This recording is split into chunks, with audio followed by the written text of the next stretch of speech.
Well, what a week it was, eh? Last Saturday, old Bakoli and Shalom piped up. They said, oh yes, strap in, the Joshua fight is done. It's signed, baby. Africa, here we come. It's going to be mental. Then a couple of days later, bosh, Canelo Crawford done. Yes, September, Riyadh season. Aye, bring it on. Love it. And then another day later...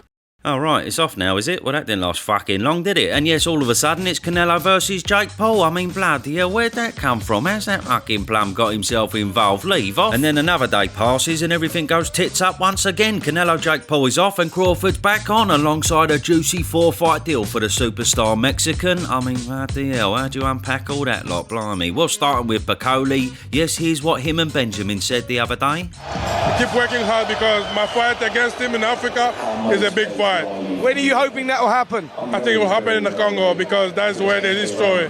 He's just told us, he's just leaked the news. Him and Anthony Joshua, Africa, in the summer, it's going to happen. It's done. I'm hearing he's signed and we're off to the Congo. But yes, once again, it sounds like he's talking another load of guff because Eddie Hearn completely downplayed the whole thing. Ben Shalom said Anthony Joshua, Martin Bakoli's done. Unbelievable. So, following Actually, I texted him, I said, the next day, because I saw it on TalkSport. I said, you have a good night last night, did you? Blimey.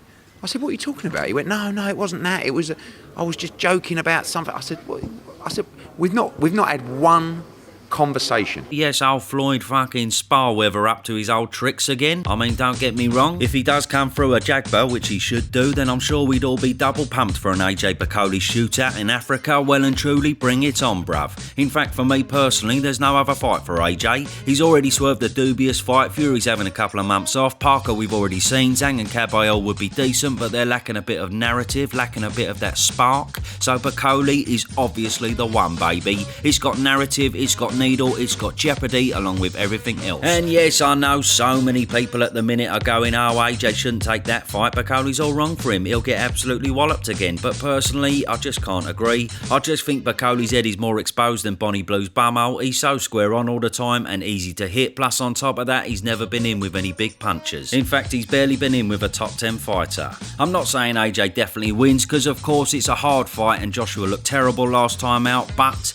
if AJ lands that Ngannou or Hellenius punch bang on his noggin, there's no way Bakoli's taking that. And with the way he fights, that is very possible. And anyway, us fans ain't going to settle for another rebuilding phase. The king of the division, AJ, is long gone now, so you might as well just do big fat fan-friendly fights here on out. Fights exactly like Bakoli, why not? But yes, regardless, Bakoli's got to get through a Jagba first, and then we'll see what's gwawning, cuz, as the kids say. I'm sure the terrific Turki's happy to make that fight. The man lives for a great fight, and he'll probably have that one sewn up in one afternoon. And yeah, talking of Turkey, he's had the boxing world doing somersaults this week. The Ring Magazine socials page said it was on, it was off, Jake Paul was on, Jake Paul was off, and now common sense seems to have prevailed, thankfully, and we've got a lovely Canelo conveyor belt of fights coming your way in 2025 and 2026. But what exactly happened? I mean, that actually was real talk, you know, old Canelo versus Jake Paul. Pretty much all the credible voices in boxing were saying talks were in motion and this was actually a thing. But yes, thank fuck it ain't. Now, of course, we would all actually like to see Jake Paul fight Canelo because he's finally going to get a serious humbling,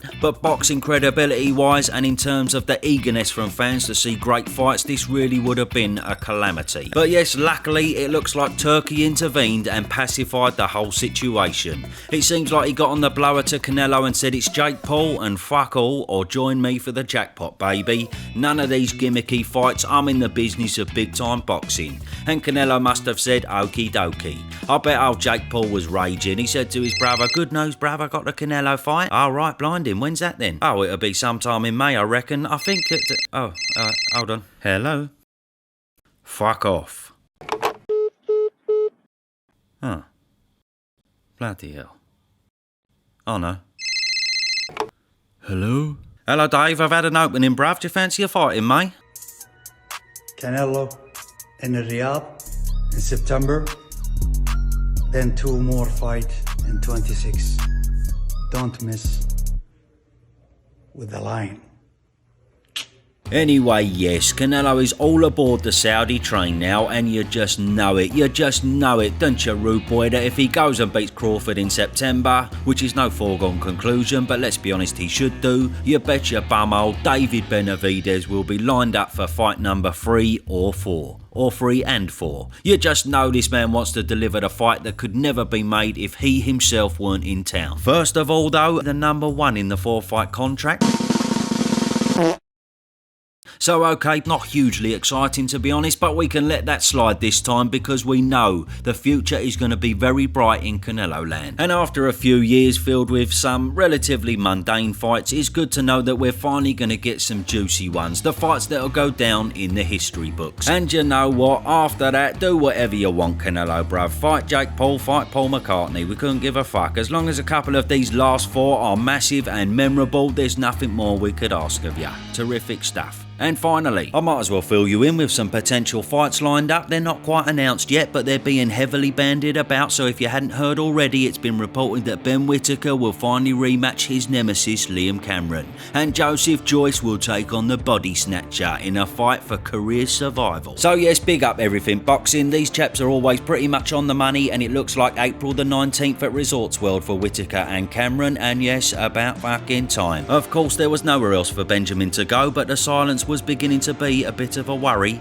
I mean, no silence from Liam, by the way. He's been shouting his bollocks off for it. He's been keen as mustard since he went flying over the fucking ropes. So yes, hopefully we get to find out what future is in store for Benjamin. Was it just a bad performance? Is he overhyped? Or is Liam Cameron just a lot better than we originally thought? Or was it actually me? Because every time I do an interview with someone, they end up having a shit night. Might be a fucking jinx. And then yes, Joe Joyce versus Dillian Whyte. I don't care, I bloody love it. Neither man is what they once were, but who cares? It is what it is. Guaranteed there's going to be some carnage in this fight. Someone's either going to fall flat on their ass through pure exhaustion, or someone's getting sparked out. Here's a glimpse of both their last outings. Good work. Yeah, good left, right. He felt that. Yeah, this might be the moment for Dillian Whyte. He's rocking and rolling round the ring now.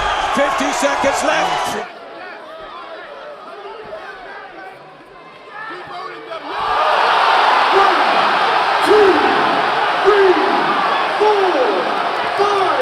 Yes, so they're not exactly reliving their glory days, however, guaranteed this will just be as fun, if not more fun, than Chisora versus Joyce. And personally, I am absolutely here for it. And you know what, with Riakporhe and Okolie apparently on the same card, that just makes it double exciting. There were talks about Okolie fighting Ortiz, but that may have taken a shit, so it looks like Riakporhe's taking the plunge up to heavyweight to get amongst the big boys. And yes, him and Okolie can't fucking stand each other. So expect a juicy bit of needle in that one. Oi,